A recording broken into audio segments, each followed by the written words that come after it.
મિત્રો, અભ્યાસ લર્નિંગ એપમાં આપ સૌનું હાર્દિક સ્વાગત છે। આપણે આંકડાશાસ્ત્રની અંદર આજથી એક નવા ચેપ્ટરની આપણે શરૂઆત કરવાની છે કે જેનું નામ છે મધ્યવર્તી સ્થિતિના માપો। આ ચેપ્ટરની અંદર તમે સારામાં સારો કોર્સ કવર કરી શકો છો, કારણ કે આ જે ચેપ્ટર છે ખૂબ સહેલું ચેપ્ટર છે, પણ તમે ધ્યાનથી વિડીયો પૂરેપૂરા જોશો તો।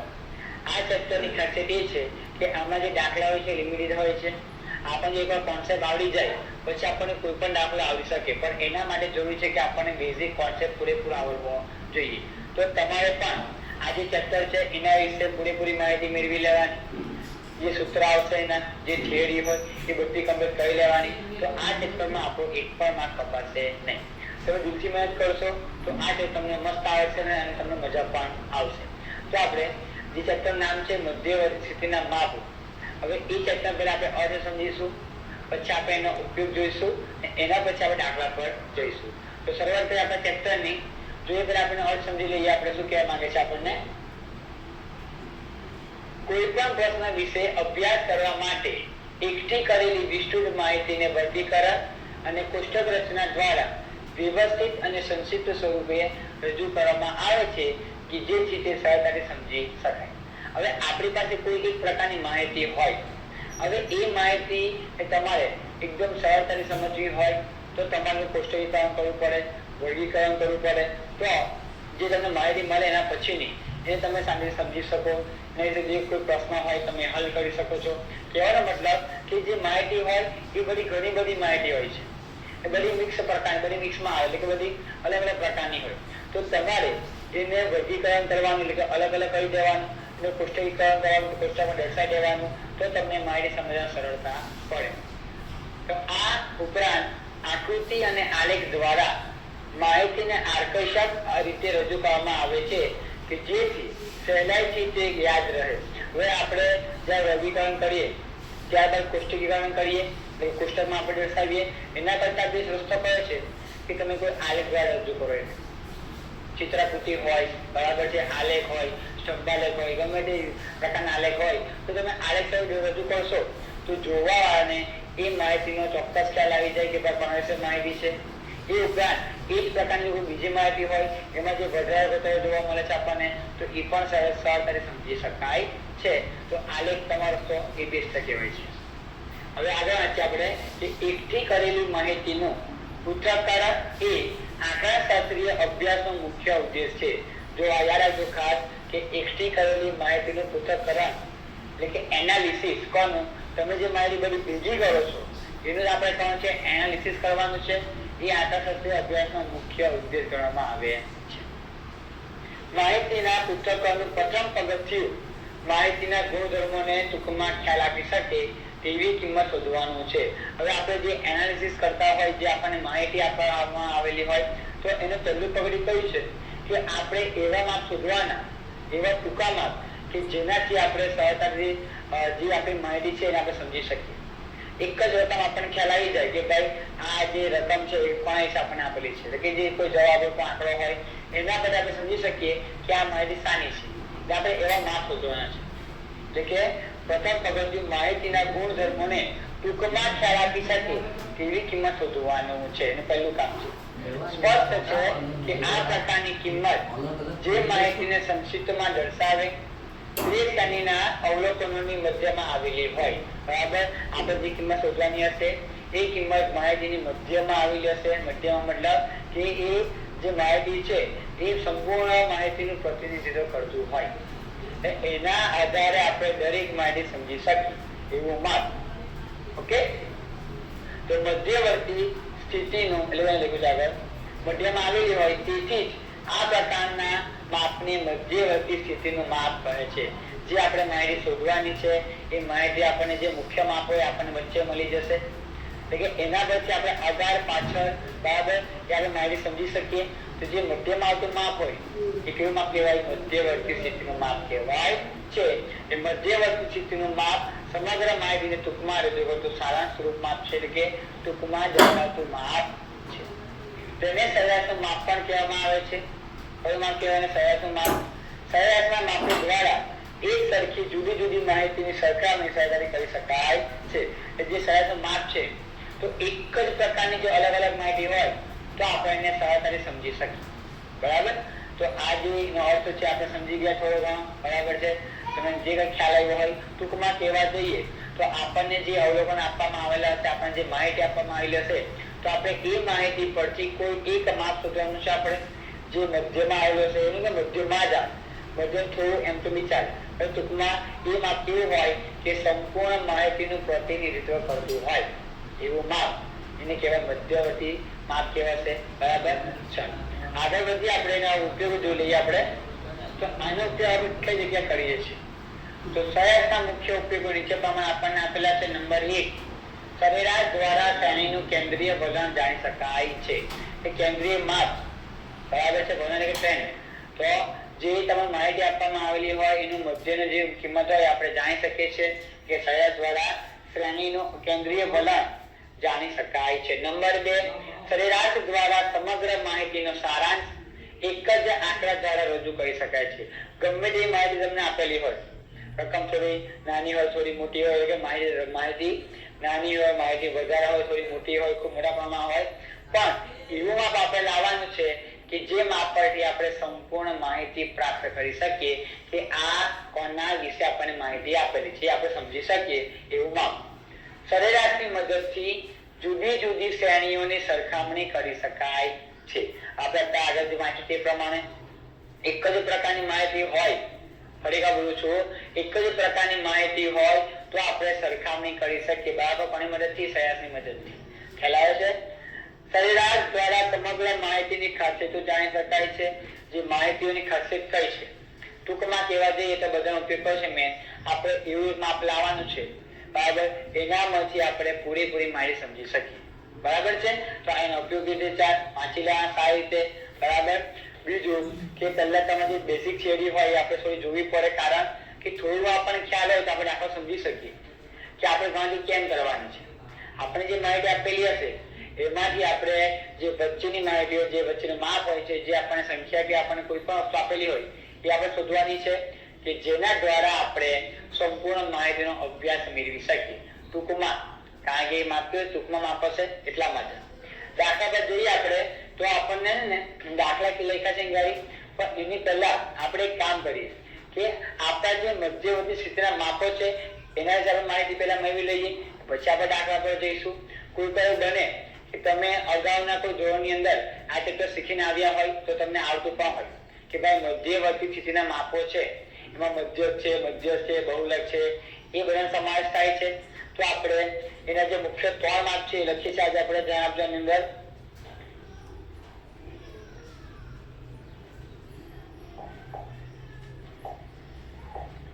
મધ્યવર્તી સ્થિતિના માપો. મધ્યવર્તી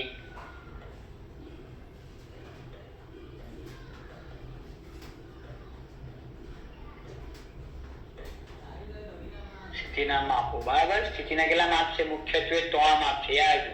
અંદર પાછા બીજા બધા માપો આવશે, પણ મેઇન 3 માપ છે. કયા માપ છે? નંબર 1, મધ્ય. આ મધ્યવર્તી સ્થિતિનું પહેલું માપ છે મધ્ય, જેને આપણે સરેરાશ પણ કહીએ છીએ, એવરેજ પણ કહેવાય. બરાબર? મધ્યસ્થ. નંબર 2, મધ્યસ્થ. નંબર 2, મધ્યસ્થ. નંબર 3, બહુલક. હજુ ઘણા બધા અલગ અલગ માપો આવશે. બરાબર? તમે અગાઉ કોઈ ધોરણ શીખીને આવ્યા હોય એના કરતા પણ વધારે માપો આવી શકે છે. બરાબર? જેને આપણે ડિટેલમાં સમજવાના છે. પણ જે મુખ્ય જે 3 માપ છે મધ્યવર્તી સ્થિતિના માપો, એ મધ્યક, મધ્યસ્થ અને બહુલક. એમ જોવા જાય પારિક મધ્યક પણ આવશે, ગુણોત્તર મધ્યક પણ આવશે, એ બધું જ આવશે. જેમ જેમ આપણે આગળ વધીશું તેમ તેમ આપણે એની માહિતી મેળવીશું. પણ મુખ્યત્વે 3 માપ કયા છે? મધ્યક, મધ્યસ્થ અને બહુલક. તમને પૂછાય એક્ઝામ ની અંદર કે મધ્યવર્તી સ્થિતિના માપો જણાવો, તો મધ્યક, મધ્યસ્થ, બહુલક, ભારિત મધ્યક, ગુણોત્તર મધ્યક, જેટલે તમે યાદ હતા એ બધે તમે લખી દેવાના. ખ્યાલ આવશે? હું તમને દરેક વસ્તુ દર ટાઈમ પર સમજાવીશ, પણ હાલમાં યાદ રાખો. હવે આપણે સૌથી પહેલા જે આપણે દાખલાની શરૂઆત કરીશું એની અંદર આપણે પહેલા મધ્યક વિશે માહિતી મેળવીશું, એના પછી મધ્યક, એના પછી બહુલક. હવે જે દાખલા છે આપણા મધ્યકના, મધ્યસ્થના અને બહુલકના, આ બધા માપો જ છે. જે આપણને કોઈ માહિતી આપી દેશે એ આપણને વચ્ચેથી આપણને જે માહિતી મળશે વચ્ચેની બહાર જે માપ મળે એ આપણે ત્રણને આગળ દાખલા ગણવા છે. ખ્યાલ આવે છે? ત્રણ રીત છે કે તે પણ ચાલે, વચ્ચેનું માપ લાવવા માટેની નહીં, વચ્ચે માપ લાવવા માટેની. ઓકે, તો પહેલા મધ્યકની વાત કરીએ તો દરેક જે આપણે શીખવાના છે માપો, એ દરેક માપની અંદર ત્રણ પ્રકારના દાખલા આપણને જોવા મળશે. મારા શબ્દ ખાસ સાંભળજો કે આપણને ત્રણ પ્રકારના દાખલા જોવા મળશે. દાખલા નંબર 1 ની રીત એવી હશે કે જેમાં તમને ફક્ત ચલ આપેલા હશે, એટલે કે તમને ખાલી અવલોકનો આપેલા હશે. એ બધું આપણે ડિટેલમાં સમજવાના છે. પણ કહેવાનો મતલબ યાદ રાખજો કે આપણે કોઈ પણ વસ્તુ શીખતા હોય આ ચેપ્ટરની અંદર, એની અંદર મોટા ભાગની ત્રણ પ્રકારના દાખલા આપણે શીખવાના છે. નંબર 1 કે તેમાં ખાલી તમને ચલ આપેલા હોય. નંબર 2 ચલ સાથે તમને આવૃત્તિ આપેલી હોય. નંબર 3 વર્ગ અને આવૃત્તિ આપેલી હશે. હવે ચલ આવૃત્તિ કઈ રીતે બનાવવાની, વર્ગ આવૃત્તિ કઈ રીતે બને છે, એ બધી જ માહિતી આપણે મેળવીશું આ જે આપણા ચેપ્ટર છે એની અંદર. તો જે લોકો નથી ખબર પડતી હોય કે નહીં ખ્યાલ આવતો હોય કે ભાઈ વર્ગ કેવી રીતે બને, આ ચલ સાથે આવૃત્તિ કેવી રીતે લખી શકાય, એ બધી આપણે માહિતી મેળવીશું આની અંદર, પણ સ્ટેપ બાય સ્ટેપ. કેમ કે આપણો નિયમ એક જ છે કે આપણે કોઈ બી વસ્તુ શીખવાની હોય એને આપણે સ્ટેપ બાય સ્ટેપ જ શીખવાની. પહેલા સહેલું, થોડું અઘરું, થોડું અઘરું, થોડું અઘરું, થોડું અઘરું. પણ હાલમાં આપણે જે શીખવાના છે એ આપણે જે આપણે મધ્યક હોય, મધ્યસ્થ કે બહુલક હોય, એનો ખાલી આપણે કોન્સેપ્ટ ક્લિયર કરીશું કે ચેપ્ટરમાં કઈ માહિતી આપણે શીખવાની છે, એના જ આધારે આપણે પછી બીજા દાખલા કરવાના. પણ કહેવાનો મતલબ જે શીખવવામાં તમને આવશે એ તમારે પૂરેપૂરું ધ્યાન આપવાનું. કયા શબ્દ વાપરવામાં આવે છે, કયા ટાઈમ પર શબ્દ ઉપયોગ થાય છે, એ બધા તમે યાદ રાખવાના. તો મારી તમને ગેરંટી તમને છે કે તમારો એક પણ માર્ક નહીં કપાય ચેપ્ટરની અંદર, દાખલાની અંદર. છેલ્લે આપણે વાંચવી પડશે, બરાબર, છેલ્લે પર સમજાવવામાં આવશે, પણ જેમ આગળ જઈશું તેમ આપણે સમજીશું એને. ચાલો, તો મધ્યક વિશે વાત કરીએ તો મધ્યક માટે સૌથી પહેલા આપણે જે માહિતી મેળવીશું એક ટોપિક છે કયું માપ છે, મધ્યક. તો મધ્યક જેને મીન કહેવાય, મીન એટલે મધ્યક, બરાબર છે, મીન એટલે મધ્યક. તો મધ્યક કોને કહેવાય કે તમને જે માહિતી આપેલી હોય, તમને જે અવલોકનો આપેલા હોય એ બધા અવલોકનો આપણે સરવાળો કરવાનો. સરવાળો કર્યા બાદ એ જે તમારો સરવાળો આવે છે એને તમારે જે તમને અવલોકનો આપેલા હોય એની તમારે સંખ્યા ભાગવાથી જે માપ આપણને મળતું હોય એને મધ્યક કહેવાય. ફરી એકવાર, આપણને જે અવલોકનો આપેલા છે એટલે કે આપવામાં આવેલા અવલોકન નો સરવાળો કર્યા બાદ આપેલા અવલોકનની સંખ્યા વડે ભાગવાથી જે આપણને માપ મળે છે એને કહેવાય મધ્યક. જો થિયરીમાં બહુ ધ્યાન નહીં આપો તો ચાલશે ખાસ, પણ દાખલા પહેલા શીખી લો ને પછી તમે થિયરી વાંચો ને તો તમને વધારે ખ્યાલ આવે થિયરી વિશે. એવો મારો નિયમ મને કહે છે એવું. કારણ કે આપણે દાખલા આપણને એકવાર આવડી જાય કે દાખલા કઈ રીતે ગણવાના છે, કઈ સ્ટેપ ફોલો કરવાના છે, કઈ રીતે ગણવાના છે આપણે, પછી તમે થિયરીમાં આવીને વિશે તો આપણને વધારે ખ્યાલ આવે, પહેલા કરતા થોડો વધારે ખ્યાલ આવે. મસ્ત કહેવાય મતલબ એક જ ખાલી. તો મધ્યક અને સંકેતમાં x બાર વડે દર્શાવવામાં આવે છે. કોના વડે? x બાર વડે દર્શાવવામાં આવે છે. યાદ રાખજો, મધ્યકને સંકેતમાં કહેવાય x બાર. આ x ઉપર લાઈન પાડી છે ને કહેવાય બાર, x બાર. જો y હોય ઉપર લાઈન પાડી ને કહેવાય y બાર. જો t હોય ઉપર બાર પાડી ને કહેવાય t બાર. બરાબર? બાર એટલે બાર નહીં, બાર એટલે ઉપર જે લાઈન પાડી એની વાત કરવામાં આવી છે. ઓકે, તો એને કહેવાય છે x બાર. કોને? એને એટલે મધ્યકને કહેવાય x બાર. એનું નામ છે ઇંગ્લિશમાં મીન. ઓકે, હવે આપણે સૂત્ર લખી લઈએ મધ્યકનું. તો સૂત્ર માટે ત્રણ પ્રકારના દાખલા આવશે. યાદ રાખજો, ફરીથી બોલું છું, ત્રણ પ્રકારના દાખલા: ચલ આવૃત્તિ વાળા અને વર્ગ અને આવૃત્તિ વાળા. તો આજે જે આપણે શીખવાના છે એ ફક્ત દાખલા શીખીશું આપણે ખાલી ચલ વાળા, એટલે કે તમને ફક્ત અવલોકનો આપેલા હશે. તમને ફક્ત અવલોકનો જ આપેલા હશે, એના દાખલા આપણે આજે જોવાના છે. ઓકે, ચલવા દાખલા પૂરા થઈ જાય એના પછી આપણે દાખલા શીખવાના ચલ અને આવૃત્તિ વાળા, એના પછી શીખવાના વર્ગ અને આવૃત્તિ વાળા. ખ્યાલ આવે? જે તમારા દાખલા છે મધ્યકની વાત કરું, કોની વાત કરું છું? મધ્યક. તો મધ્યકમાં દરેક દાખલો તમે બે રીતે ગણી શકો છો. પ્રકાર ત્રણ છે, ચલવા દાખલા આવશે, પણ તમારે એક સીધી રીત આવશે ને એક આવશે ટૂંકી રીત, કે તમે દાખલો ટૂંકી રીતે પણ ગણી શકો. કે આપણે બધું સમજવાના છે. પણ કહેવાનો મતલબ કે ચલો દાખલા છે તો એના માટે મધ્યનું સૂત્ર સીધી રીતે બરાબર. દાખલા બે આવશે એની અંદર તો એક સૂત્ર છે સીધી રીતે, તેના વિશે આપણે માહિતી મેળવીશું. ચાલો તો માટે સૂત્ર લખીએ આપણે મધ્યક, જેને x બાર કહેવાય સંકેતમાં. તેમાં પણ આ જ પ્રકાર લખવાનું છે. મધ્યક x બાર બરાબર સિગ્મા xi છેદમાં n. તમે ખાલી સિગ્મા x લખો તે પણ ચાલે. હવે x એટલે શું? તો x એટલે તમને દાખલાની અંદર જે તમને અવલોકનો આપેલા હશે, તમને જે અવલોકનો આપેલા હશે ને આપણે ચલ કરીશું એને આપણે x કહીશું. તો આ x ને આ એટલે કે પહેલા જો આ મતલબ થાય અંગ્રેજીમાં તમને કીધું હોય કે x1 i બરાબર એટલે કે i બરાબર મતલબ થાય અહીંયા i નો મતલબ શું થાય 1 2 3 એટલે કોઈ પણ x1 x2 x3 x4 જો 8 માં એટલે x 8 લખીને આવશે. એટલે પહેલો આંકડો x1 બીજો x2 x3 એટલામાં આવશે. તો x લખો x લખો તે પણ ચાલે. હવે સિગ્મા એટલે કે સરવાળો. કોનો સરવાળો? જે આપણને xi આપેલા છે, બધી કિંમત આપણને આપેલી છે એ બધાનો આપણે સરવાળો કરવાનો, એને કહેવાય સિગ્મા xi અથવા સિગ્મા x ભાગ્યા n. n એટલે અવલોકનની સંખ્યા. શબ્દ સાંભળજો, અવલોકનની સંખ્યા બોલું છું કેમ? કારણ કે આપણને ફક્ત ચલ આપેલા હશે, આપણને ફક્ત અવલોકન આપેલા હશે એટલા માટે. ઓકે, તો આ સૂત્ર તમારે યાદ રાખવાનું છે મધ્યક માટે. કઈ રીતે? સીધી રીતે. તમને સૂચન આપવામાં નહીં આવે કે દાખલો કઈ રીતે ગણવાનો, તો આપણે દાખલો સીધી રીતે ગણી કાઢવાનો. પણ તમને કહેવામાં આવેલું હોય કે ટૂંકી રીતે ગણો તો ટૂંકી રીતે ગણવું પડશે. એ આપણે આગળ જોઈશું. તો સૂત્ર યાદ છે બધાને. મધ્યક x બાર બરાબર સિગ્મા xi છેદમાં n. દાખલા જોઈએ આપણે તો તમને વધારે ખ્યાલ આવશે કે આપણે સૂત્રનો ઉપયોગ કેવી રીતે કરવાનો છે. ઉદાહરણ નંબર 1 આપણને આપેલું છે કે એક કસોટીમાં 10 વિદ્યાર્થીઓએ મેળવેલા ગુણ નીચે પ્રમાણે છે. તો આ શબ્દ ખાસ વાંચવાનો. આપણે કીધું છે કે 10 વિદ્યાર્થીઓ, એનો મતલબ કે આપણા n બરાબર 10 કહેવાય. આપણને 10 અવલોકન આપેલા છે ને કદાચ આપણને વાક્યમાં ન કીધું હોય તો જે આપણને અવલોકન આપેલા હોય આપણે ગણવા પડે કે કેટલા અવલોકન આપેલા છે. ખ્યાલ આવ્યો? આગળ વાંચીએ. ગુણનો મધ્ય શોધવાનો છે. તો આપણને એકમ આપ્યો છે ગુણ. આ બી ખાસ જોવાનું કે આપણને એકમ કોઈ આપ્યો છે તો આ એકમ કયો છે? ગુણ. તો આપણું જે જવાબ આવે એમાં આપણે એકમ ફરજિયાત લખવાનો રહેશે. ઓકે, તો આપણને બધા અલગ અલગ ગુણ આપેલા છે.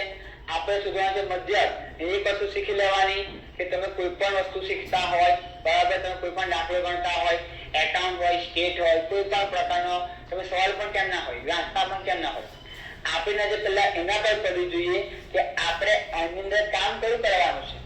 આ દાખલાની વાત કરીએ આપણે તો આપણે કોની ગણતરી કરવાની છે એના પર આપણી નજર પહેલા પડવી જોઈએ. તો ગુણનો મધ્યક શોધવાનો છે. મધ્યક તો આપણને ખાલી ચલ આપેલા કહેવાય, આપણને ખાલી અવલોકન આપેલા છે. તો એના માટે સૂત્ર સિગ્મા xi છેદમાં n. સૂત્ર આવડશે તો ગેરંટી દાખલા આવડશે. સૂત્ર મોડે કરવાના છે. તો માટે મધ્યક જેને આપણે x બાર કહીએ તો મધ્યક x બાર બરાબર સિગ્મા xi છેદમાં n. પહેલો દાખલો છે એટલે પૂરેપૂરું લખું છું બરાબર. લખાય કઈ રીતે? તો બરાબરના બરાબર લખવાના. આપણે આ બધાનો કરવાનો સરવાળો.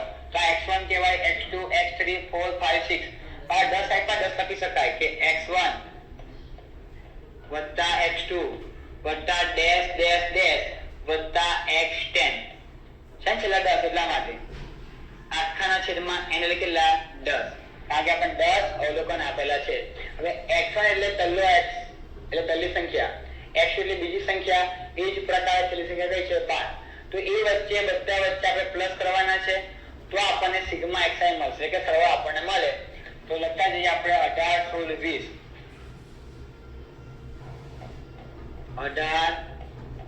16 પ્લસ 20 વત્તા 8 22 8 વત્તા 22 વત્તા 19 બરાબર. તમારે ફક્ત કરવાનો છે સરવાળો.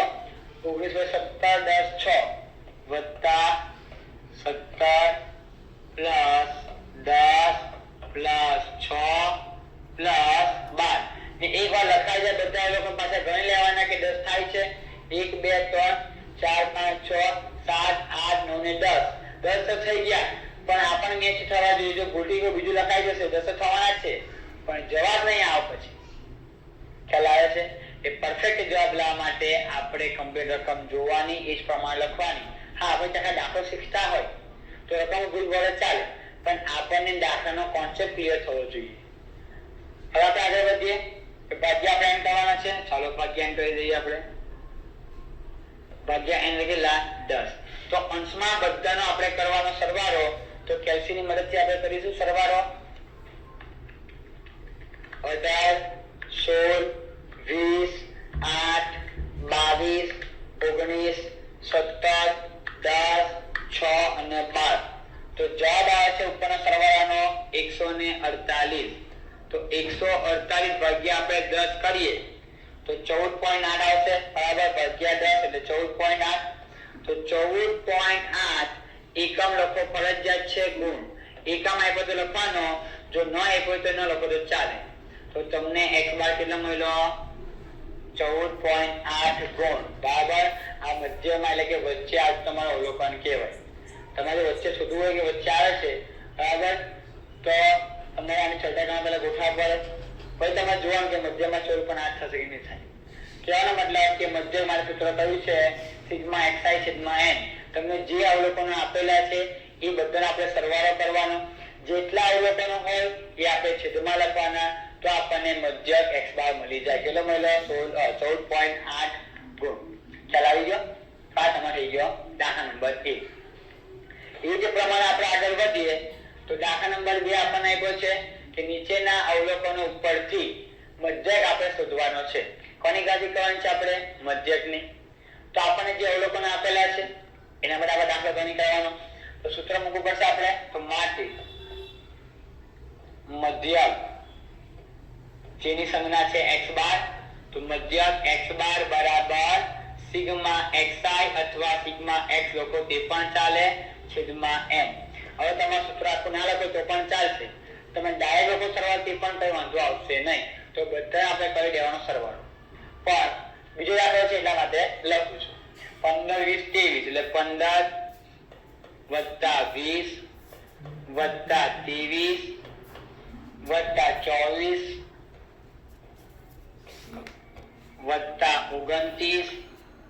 +42 +55 +68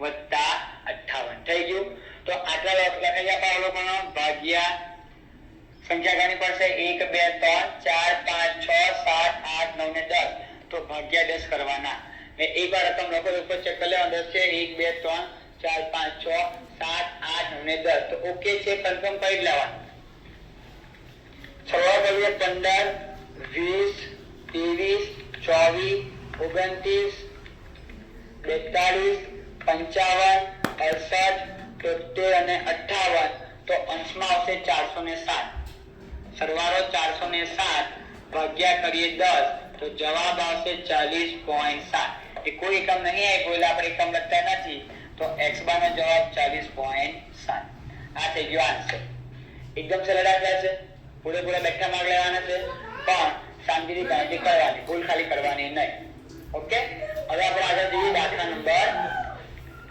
4 નીચેના અવલોકનો ઉપરથી મધ્યક શોધવાનો છે જો હવે આપણને આ પોઈન્ટ આપેલા છે એની અંદર આપણે કોઈ લેવા દેવા નથી પોઈન્ટમાં એક હોય પૂર્ણાંક હોય અપૂર્ણાંક હોય ગમે તે હોય આપણે એવા દાખલો પર આવી જાય આપણો કોન્સેપ્ટ ક્લિયર થઈ જાય કે આપણે મધ્યક લાવવાનું છે સૂત્ર યાદ આવવું જોઈએ પહેલા તો કે આપણને ખાલી ચલ આપેલા છે ઓકે એકલા અવલોકન આપેલા છે તો x બાર બરાબર સિગ્મા xi છેદમાં m સૂત્ર મૂકી દેવાનું પછી આપણે આગળ વિચારવાનું કે આપણે આમાં શું થાય છે ખાલી ફોર્મ્યુલા ખાલી ફરજ છે તો મધ્યક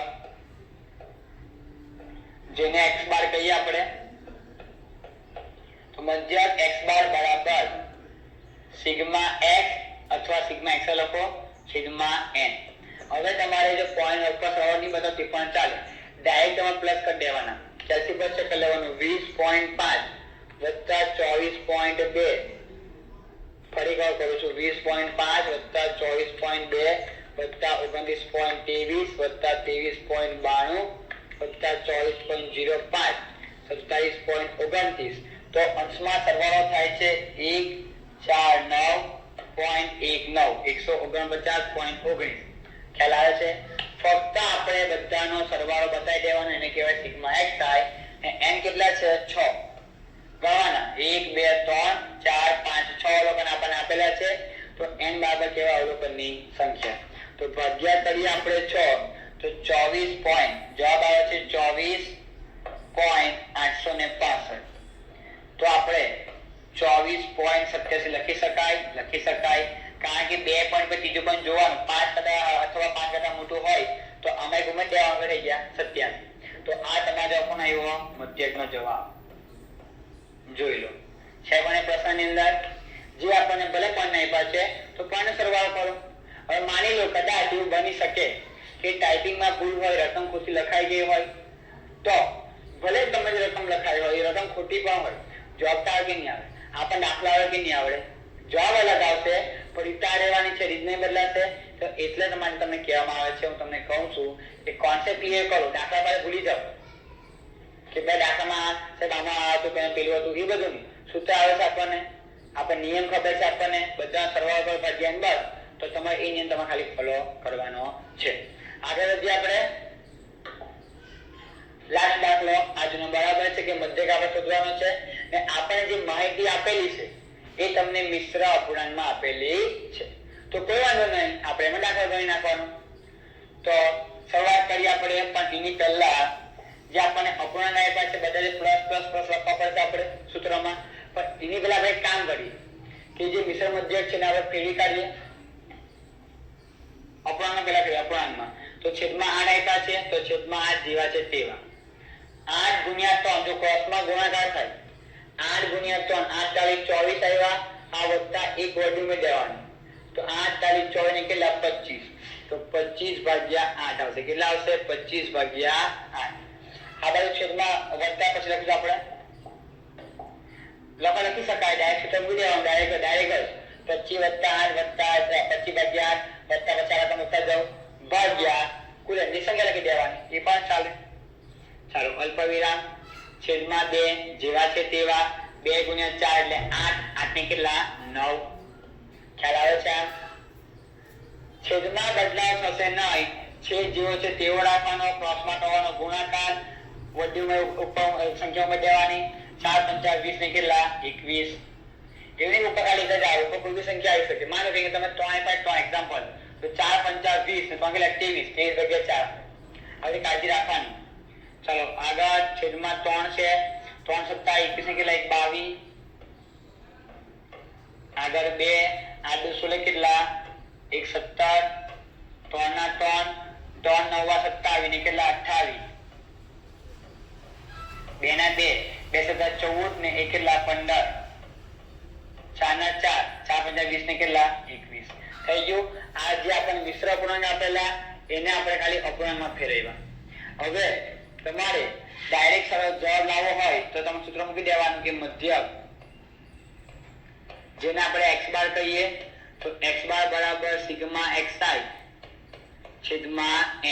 સિગ્મા xi એટલે જે આપણે xi બાર બધા આપણે તો સરવાળો કરી દેવાનો ભાગ્યા અવલોકનની સંખ્યા. તો કેટલા અવલોકન છે? 1 2 3 4 5 6 7 8 1 2 3 4 5 6 7 8. તો ભાગ્ય ત્યાં લખવાના છે આપણે, તો અંશમાં કેટલા આવશે? તો જો આ તમે બેઠું લખી દેજો તે પણ ચાલે, પણ તમે લસા લેવા પડે, છેલ્લે છેલ્લે ઉપર જાય ઉપર છે નીચે તે બધા નિયમો અંદર આવશે. પણ એના કરતા બેસ્ટ આપણે ખાલી મધ્યક લાવવાનો છે. તો તમે બધા શોર્ટકટ ધ્યાન શોર્ટકટ પહેલા 25 પછી લખો પછી દબાવો ભાગાકાર બટન પછી 8 પછી બરાબર જે આ તને જેવી રીતે ઉડાવવા દેવાનું. ફરી કા બોલું છું 25 ભાગ્યા 8 બરાબર જે આવે તે 9 દેવાનું, બાજુ 9 ભાગ્યા 2 છે તો ફરી 9 દબા દેવું ભાગ્યા પછી 2 પછી બરાબર જે રીતે ઉડાવવા દેવાનું. 21 ભાગ્યા 4 22 ભાગ્યા 3 17 ભાગ્યા 2 28 ભાગ્યા 3 15 ભાગ્યા 2 21 ભાગ્યા 4. છેલ્લે આપણે ઉપયોગ કરવાનો જીટી નો, બરાબર છે. ટોટલ ગ્રાન્ડ ટોટલ કેટલા શું આવ્યું? 50.80. કેટલા આવે છે? 50.80. તો આ તમારા સત્તરમાં પટી જાય. બાકી તમે જો અપૂર્ણાંક લખવા જાઓ તો બધા છે સરખો બનાવવો પડે, લસા લેવો પડે, ઉપર નીચે તમારે ભાગાકાર ગુણાકાર બતાવવું પડે, લાંબુ થાય કરતા 20 છે કે ડાયરેક્ટ તમે ભાગાકાર ભાગ્યા કરીએ આપણે 8 તો જવાબ આવશે 6.35. કેટલા આવશે? 6.35. ને આ જવાબ કોનો છે? મધ્યક x બાર. સમજાઈ ગયું? હવે તમારી પાસે કોઈ ચોપડી હોય, કોઈ બીજી કોઈ બુક હોય, એમાં તમે કોઈ પણ નાખો, તમે ગણો મધ્યક વિશે જાતે કરવાના. પણ નિયમ યાદ રાખવાનો કે જ્યાં તમે ખાલી ચલ આપેલા હોય તો સિગ્મા xi છેદમાં n જવાબ આવશે. જો નહીં આવતો હોય તો આપણી પાસે ભૂલ હશે, તો તમારા જવાબ ભૂલ હોય શકે. પણ કોન્સેપ્ટ તમારો ક્લિયર થઈ ગયો હવે કે જ્યાં તમે ખાલી ચલ આપેલા હોય ને આપણે મધ્યક શોધવો હોય તો સિગ્મા xi છેદમાં n બધાનો કરો સરવાળો ભાગ્યા અવલોકનની સંખ્યા, તમને જવાબ મળી જાય. તો આશા રાખું તમને આજે મધ્યક દાખલા પર શીખા તો એ તમને આવડી ગયા છે. અને પછીના વિડીયોની અંદર એ આપણે જે આ દાખલા પણ એ ટૂંકી આપણે કેવી ગણવાના એના વિશે આપણે માહિતી મેળવીશું. પણ યાર જો આ કઈ રીત છે સીધી રીત, દાખલા તમને આવડી ગયા છે એ આશા રાખીએ. તો આપણે મળીશું નવા વિડીયોમાં. Thank you.